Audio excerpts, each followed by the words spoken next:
નમસ્કાર મિત્રો, સ્વાગત છે તમારું આપણી આ યુટ્યુબ ચેનલમાં જેનું નામ છે ગુજરાતી જીકેની જમાવટ। મિત્રો, આપ સૌ જાણો છો તે પ્રમાણે આગામી ઓક્ટોબર મહિનામાં દેશમાં દુર્ગા પૂજા, દશેરા અને દિવાળી જેવા મોટા તહેવારો આવી રહ્યા છે। ત્યારે આ રાજ્ય સરકાર દ્વારા આ રાજ્યના કર્મચારીઓના હિતમાં અતિ મહત્વનો નિર્ણય લેવામાં આવે છે અને રાજ્યના નાણાં વિભાગ દ્વારા રાજ્યમાં નોકરી કરતા અને પેન્શન મેળવતા જે કર્મચારીઓ છે તેમના માટે મિત્રો પગાર વધારાને લઈ અને અતિ મહત્વની જાહેરાત કરવામાં આવી છે।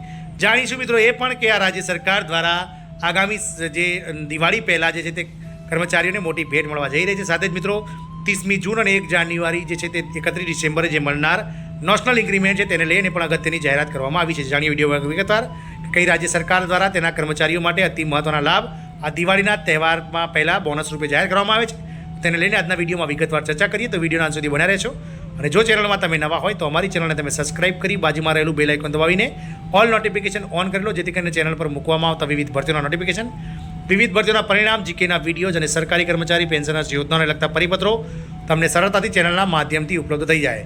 તો મિત્રો, કર્મચારીઓના પગાર વધશે, રાજ્ય સરકારે જાહેરાત કરી છે। સરકારી કર્મચારીઓ માટે રાહતના સમાચાર છે, કારણ કે સરકારે કર્મચારીઓના પગારમાં વધારો કરવાની જાહેરાત કરી દીધી છે। રાજ્ય સરકારે તહેવારોની સિઝનમાં સરકારી કર્મચારીઓને મોટી ભેટ આપી છે। સેલરી વધ્યા પછી કેટલો પગાર થશે અને ખાતામાં ક્યારે આવશે? આ રાજ્ય સરકાર દ્વારા કર્મચારીઓને મોટી ભેટ આપવામાં આવી છે। દિવાળી પહેલાં જ સરકારે કર્મચારીઓના પગારમાં વધારો કરવાની જાહેરાત કરી છે। તમને જણાવી દઈએ કે કર્મચારીઓ ઘણા લાંબા સમયથી રાજ્ય સરકાર સામે પગાર વધારાની અપેક્ષા રાખી રહ્યા હતા। આ અંગે અનેક કર્મચારી સંગઠનો દ્વારા માંગણીઓ પણ કરવામાં આવી હતી। વાત કરીએ બિહાર રાજ્ય સરકારની, તો બિહાર રાજ્ય સરકાર દ્વારા આ નિર્ણય લેવામાં આવ્યો છે। જો કે ડીએ વધારા અંગે કોઈ નવો નિર્ણય પણ લેવામાં આવ્યો નથી, બિહાર સરકારે આ નિર્ણય લીધો છે।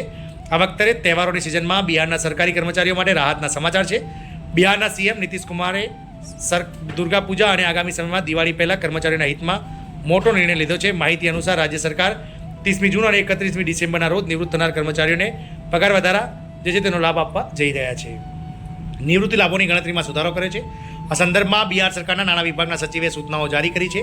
સૂચનામાં સ્પષ્ટ કરવામાં આવ્યું છે કે 30મી જૂન અને 31મી ડિસેમ્બરના રોજ નિવૃત્ત થતા કર્મચારીના નિવૃત્તિ લાભોની ગણતરીમાં જે સમસ્યાઓનો સામનો કરવો પડી રહ્યો છે તેનું નિરાકરણ કરવામાં આવ્યું છે। આ સાથે જ કર્મચારીઓને પગાર વધારાનો લાભ મળી શકશે।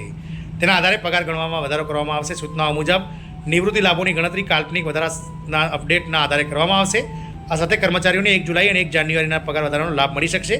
સામાન્ય રીતે સરકારી કર્મચારીઓનો પગાર વધારો 1 જુલાઈ અને 1 જાન્યુઆરીથી અમલમાં આવે છે। એમ કે વર્ષમાં 2 વાર જે છે તે કર્મચારીઓને મિત્રો તેમના ઇન્ક્રીમેન્ટમાં 3% વધારો આપવામાં આવે છે, નેશનલ ઇન્ક્રીમેન્ટ।